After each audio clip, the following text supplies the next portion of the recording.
उत्तराखंड में विधानसभा सत्र के दूसरे दिन भोजनावकाश के बाद फिर से सदन की कार्रवाई शुरू हो गई है, जिसमें कि भोजनावकाश के बाद विपक्षी दलों के नेताओं ने नियम 310 के तहत बढ़ती महंगाई को लेकर के सदन में लगातार बढ़ रही महंगाई का मुद्दा उठाया है। सत्र के दूसरे दिन आज सरकार की ओर से पेश लेखानुदान पारित किया जाएगा। आइए आपको सीधे ले चलते हैं देहरादून के विधानसभा भवन, जहां सत्र की कार्रवाई चल रही है और किस तरह का माहौल है, आइए आपको दिखाते हैं।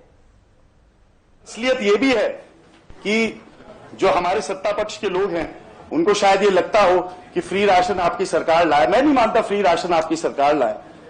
मैं मानता हूं कि समाज में आर्थिक सामाजिक न्यायिक व्यवस्था इतनी ध्वस्त हो चुकी थी, इंसान इतना परेशान था, फ्रस्ट्रेशन था कि जो आपने राजनीतिक तौर से खेल खेला आपस में लड़ाने का, उसमें आप सक्सेसफुल रहे, उसमें आप सफल रहे, तो इसलिए आपकी सरकार बनी, उसके लिए आपको बधाई।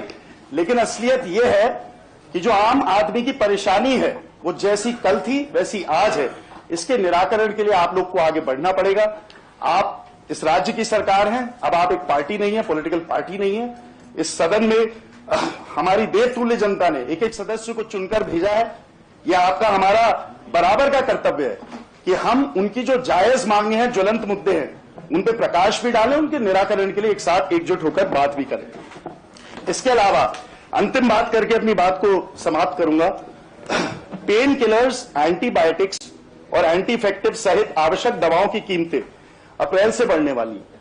सरकार ने शेड्यूल्ड ड्रग्स के लिए 10% से अधिक की वृद्धि की अनुमति दे दी है। ये महंगाई देखिए कहां तक जा रही है। इंसान जो बीमार हो जा रहा है उस तक भी महंगाई पहुंच रही है। भारत के ड्रग प्राइसिंग अथॉरिटी ने शुक्रवार को अनुसूचित दवाओं की कीमतों में 10.7% की बढ़ोतरी की अनुमति दी, जो मूल्य नियंत्रण में है। ये हाईएस्ट प्राइस हाइक अलाउड है। तेल होता था, चाहे वो पेट्रोल हो या डीजल हो, उसको खूब भुनाने का कार्य किया।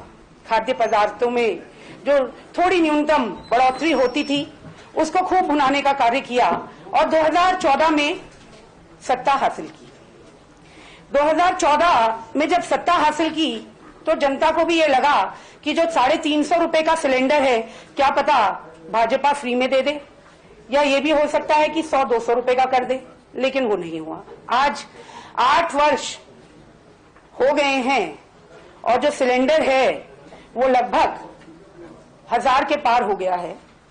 मैं उसी के सिंबॉलिक एक सिलेंडर बना के लाई हूं और उम्मीद करती हूं कि कम से कम जो राज्य सरकार है, जिसे इतना बेहतरीन मैंडेट मिला है द्वारा, वो पहले तो सब्सिडी दे सिलेंडर में, और अगर सब्सिडी नहीं दे पाती और बहुत ज्यादा दयावान या दयालु होती है तो कुछ महीने अगर फ्री में हमारी मातृशक्ति को, कहते तो सभी हैं कि ये राज्य जो है मातृशक्ति ने अग्रणी भूमिका निभाई और ये राज्य की प्राप्ति हुई, तो फ्री में भी दिया जा सकता है कुछ महीने रहेगी। तब देखेंगे, जब वो करेगी तब देखेंगे, जब देखेंगे।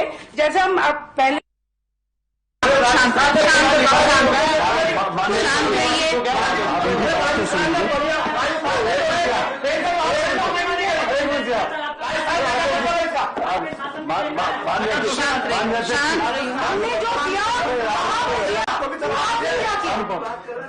माननीय अध्यक्ष जी, क्योंकि सत्ता पक्ष के लोग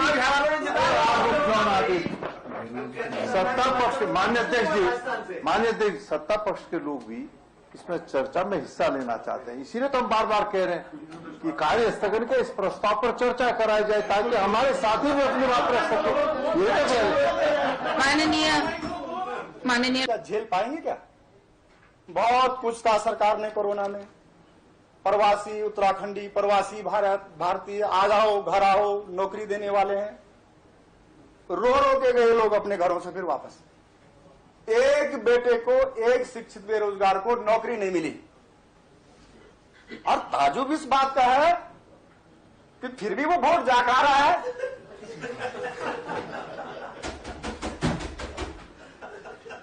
कर्मचारी नाराज, पुलिस नाराज, जनता नाराज, और वो खुल रहा है वो ईवीएम देवता कर क्या रहा है।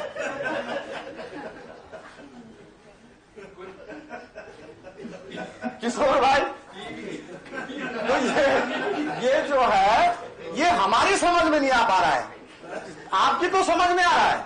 पर हमारी समझ में नहीं आ रहा है कि ये हो क्या रहा है। ये आप लोग नहीं आप लोग जितने आए इन्होंने पूजा कर दी थी। अब सत्ता पक्ष तो तैयार था कि हमने इधर बैठना है, इधर ही बैठना है, तैयारी थी। वो तो पता ही नहीं था आपको कि हम उधर से आने वाले हैं, उधर बैठने वाले हैं। और जनता आज भी कह रही है, जनता आज भी कह रही है कि वोट हमने कांग्रेस को दिया। पर चलो कांग्रेस आती तो जनता का भला होता, ये महंगाई पे रोक लगती। परंतु अब हम क्या बोले, जब जनता खुद ही निर्णय कर रही है। परंतु जनता का निर्णय ये नहीं है, जनता का निर्णय आज भी सत्ता के विपक्ष में है और महंगाई के खिलाफ है, रोजगार के पक्ष में है।